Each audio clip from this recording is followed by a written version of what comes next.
Hola, bienvenidos a la Odisea Literaria.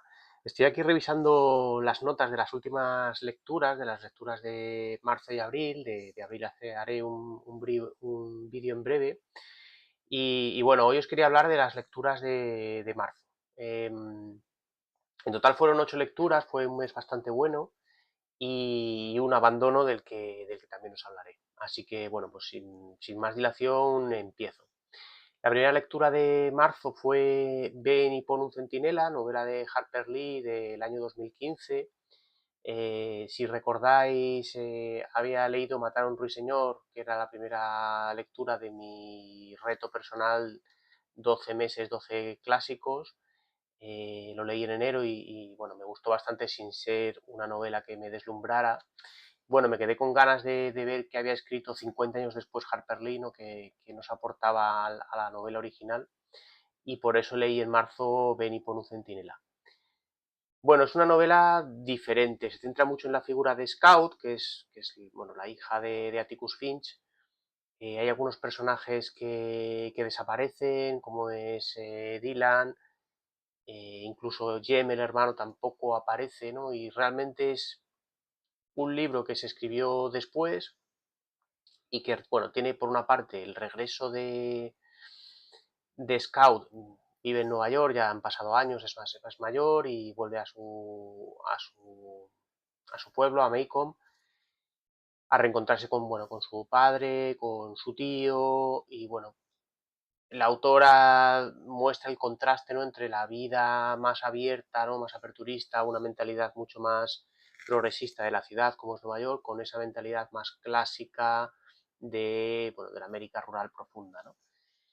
Vuelve a hablar de temas como el racismo bueno, plantea incluso un dilema, ¿no? De bueno, la actitud de Atticus y de Hank, que es bueno, el medio novio de Scout. A Scout la escandaliza, ¿no? Por cómo toman de una forma un poco tibia, ¿no? El tema del racismo, ¿no? De la actitud hacia los negros, ¿no? A ella le cuesta entenderlo, se revela contra esa actitud que ella considera que es un poco a favor, ¿no? De los supremacistas blancos. Y bueno, se establece ahí un buen debate mental entre la autora y el lector, ¿no? De lo que quiere transmitir, de cómo bueno, un poco desde el poder se puede controlar, ¿no? Las actitudes, de un poco el pensamiento timocrático, ¿no? De quién tiene que estar en el poder, la gente más valiosa, ¿no? O la gente de alguna forma que democráticamente sea elegida. Bueno, te plantea varios dilemas interesantes. Y luego a su vez tiene flashbacks hacia la infancia de Scout, que complementa un poco lo que vimos en el primer libro. Es una lectura interesante, es entretenida, sobre todo si habéis leído el primer libro. Si no, seguramente no aporta nada. Hay que leer primero Matar a un ruiseñor. Pero bueno, fue una buena lectura para empezar el mes de marzo. Luego cambié de tercio y pasé a Enemigos del Sistema, una novela de ciencia ficción barra distopía de Brian Aldiss del año 1978. Que bueno, descubrí este autor por casualidad, navegando por internet, y del que no había leído nada. Es una novela corta y un tanto peculiar, ¿no? Al final lo que te habla es, bueno, pues hay un planeta lejano bueno, que ha sido colonizado parcialmente por el ser humano. Y bueno, pues un grupo de turistas viaja allí y se encuentran con un planeta en el que el ser humano, cientos de años atrás, bueno, es un futuro muy, muy lejano. Entonces, cientos o miles de años atrás, una nave espacial aterrizó allí y tuvo un accidente, y los supervivientes tuvieron que evolucionar en un planeta hostil, ¿no? Un planeta muy alejado de las condiciones de la Tierra. Y a partir de ahí lo que te plantea el autor es cómo han evolucionado esas diferentes especies humanas, cómo han divergido, ¿no? De la racionalidad humana, cómo se han animalizado, por así decirlo, y cómo ese ser humano del futuro, ¿no? Que llega allí, eh, con toda su soberbia, ¿no? Y su supremacía, de repente se ve expuesto, se ve débil, se ve amenazado, ¿no? Y cambian mucho sus valores, ¿no? Es, bueno, ya digo, una novelita corta de ciencia ficción, interesante, pero bueno, sin más. A continuación seguí con Gambito de Dama, pues novela creo que se ha hecho muy famosa por la serie de Netflix, novela de Walter Tevis del año 83. Sabéis que Walter Tevis ha sido uno de mis autores este último par de años preferidos, y sobre todo por su capacidad un poco camaleónica, ¿no? Es capaz de escribir de temas muy diversos, de la ciencia ficción más extrema a temas muy mundanos, como puede ser el mundo incluso del ajedrez, ¿no? Pero llevado a un punto en el cual el libro es técnico, pero está tan bien escrito que eres capaz de entender, ¿no? Bueno, en este caso la protagonista es Beth, una niña, bueno, pues que vive en un orfanato y, bueno, pues que el Bedel, ¿no? Que vive allí, descubre su talento por el ajedrez y a partir de ahí, bueno, pues el autor trabaja mucho sobre el ascenso, ¿no? A la fama, ¿no? De cómo hay que gestionarlo, del alcoholismo, de la motivación, del dinero. Bueno, toca muchos temas en torno al ajedrez y luego dos, tres partidas míticas, ¿no? Esas partidas rusos contra americanos, ¿no? Que hubo mucho durante la Guerra Fría. A mí es una novela que me ha gustado porque Walter Tevis, bueno, pues escribe muy bien, independientemente de lo que tocara, y aunque no sepáis ajedrez como es mi caso, es una novela muy, muy recomendable. Luego leí el clásico de marzo, del que no hablaré, haré un vídeo específico de los clásicos que he leído en marzo y abril dentro de mi reto personal. En este caso, en marzo leí Persuasión de Jane Austen, novela de 1818, que es mi primera aproximación a Jane Austen. Y bueno, ya os hablaré, como digo, en un vídeo específico. Sí que os adelanto que, bueno, me ha gustado, pero sin más, no es un libro que me haya emocionado. La quinta lectura, bueno, pues fue un libro de los que voy rescatando por aquí en la estantería, libros de segunda mano que he ido comprando y que voy poco a poco leyendo y alterno con libros más modernos. En este caso era París, era una fiesta de Ernest Hemingway, novela de 1964. No lo llamaría novela, realmente es casi un ensayo autobiográfico que es, bueno, pues su vida con su mujer en París en esos primeros años, él está empezando a escribir, cómo se relaciona con escritores ya consagrados, cómo es la vida en París. Te habla muy bien de los barrios, de los olores, de la gente, de la libertad que había en esa ciudad, ¿no? En los años 50, 60, que era un poco el foco, ¿no? De la libertad de derechos y del libertinaje todo a la vez, ¿no? Que era París. Bueno, sus viajes a la montaña, a Suiza, bueno, que ya digo que tiene tintes totalmente autobiográficos.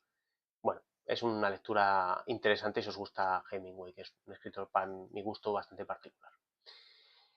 Luego leí el que creo que es la mejor lectura que tuve en marzo, que fue Kerry, de Stephen King, novela del año 74. No había leído, de Stephen King he leído poco, siempre me ha gustado lo que he leído y Carrie me ha gustado mucho, mucho la historia de Carrie, esa chica complejada, sometida por una madre fanática, ¿no? De las apariencias, de la religión, ¿no? Del pecado, y cómo ella está dotada bueno, de una virtud que a su vez es una condena, ¿no? Que la lleva, bueno, pues a un drama total en la escuela, ¿no? Cuando al final no hacen más que acomplejarla, reírse de ella. Bueno, es una novela que habla sobre el bullying al máximo, ¿no? Y lo de menos son los poderes paranormales que tiene Carrie. Es una muy buena novela eh, que os recomiendo muchísimo. Yo tengo la edición del 50 aniversario, que por eso la compré, me gustó mucho la portada y me la leí rapidísimo, me ha gustado un montón. Continué con Toni Morrison y Jazz, novela de 1992, que es la segunda parte de esa trilogía que inició con Beloved, en la que seguimos un poco el transcurso, ¿no? De la vida de Violet y Joe, como bueno, pues han mudado a la ciudad, viven bueno, en un piso humilde, pero bueno, llevan años juntos. Para Violet está bien esa vida humilde de barrio, mientras que Joe busca algo más y al final acaba eh, buscándose un amante, ¿no? Mucho más joven, por ese sentido, ese sentimiento de que la vida se le queda corta, ¿no? Con Toni Morrison, las dos, tres novelas que he leído siempre me ha pasado igual, es que creo que es una autora bastante compleja. Se mezclan muchas voces que al final a mí personalmente me cuesta identificar quién está hablando, cuál es el tiempo al que nos traslada, si eso es algo que está, digamos, en la cabeza, una reflexión del personaje o es un tercero. Tiene una forma de escribir para mí bastante compleja. Aún así, bueno, me ha gustado, creo que me gustó más Beloved, me parece más cruda, esta es más suave, creo que Jan de Total Libros lo describía como el infierno, el purgatorio y el paraíso, bueno, este sería el purgatorio, y es verdad que pierde potencia, ¿no? Respecto a Beloved, que es una novela mucho más visceral. Y terminé con una distopía que es Soy leyenda de Matheson de 1954, de la cual, bueno, pues tenía las referencias de la película de Will Smith, pero tampoco tenía grandes referencias. Bueno, es una novela interesante porque trata un tema bueno, que en mi adolescencia me gustó mucho, que era el de los vampiros. No sabía que iba de vampiros y, y es bastante dramática. O sea, tiene, sí, todo el punto de distopía con ese virus o llámale X que hace que se extinga la población, la raza humana, ¿no? Y se convierta en vampiro, pero es una buena reflexión sobre el papel que tiene el ser humano, ¿no? Esa prepotencia sobre el resto de especies y cómo la naturaleza nunca para, ¿no? Nunca será derrotada. Al final busca los mecanismos para sobrevivir y adaptarse y evolucionar, ¿no? Y habla sobre eso. Es un libro de evolución llevada desde el punto de vista de la novela distópica, pero es un libro de evolución, como el ser humano que está en la pirámide, ¿no? En la punta de la pirámide evolutiva va a ser sustituido por otra especie que se ha adaptado mejor.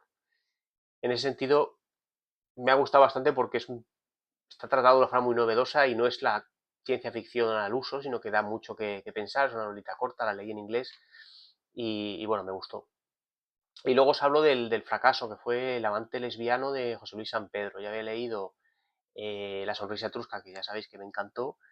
Llegué con muchas ganas al amante lesbiano y la verdad es que en la página, creo que 80 lo he dejado, o lo dejé, porque realmente no sabía de qué iba, no sabía qué me estaba contando. No sé, dejadme en comentarios si lo habéis leído, de qué va el libro realmente, qué pretende transmitir el autor, porque no he terminado de coger el punto, no me estaba enganchando y al final, bueno, como tengo tanto por leer, pues lo he dejado en stand-by, quizás vuelva en su momento, probablemente no este año, quizás el año que viene lo retome, a ver si en un segundo intento saco bueno, el objetivo, ¿no? Lo que quería trasladar el autor.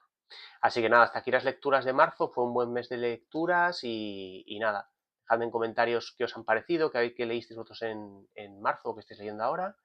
Y nada, como siempre, leed mucho. Adiós.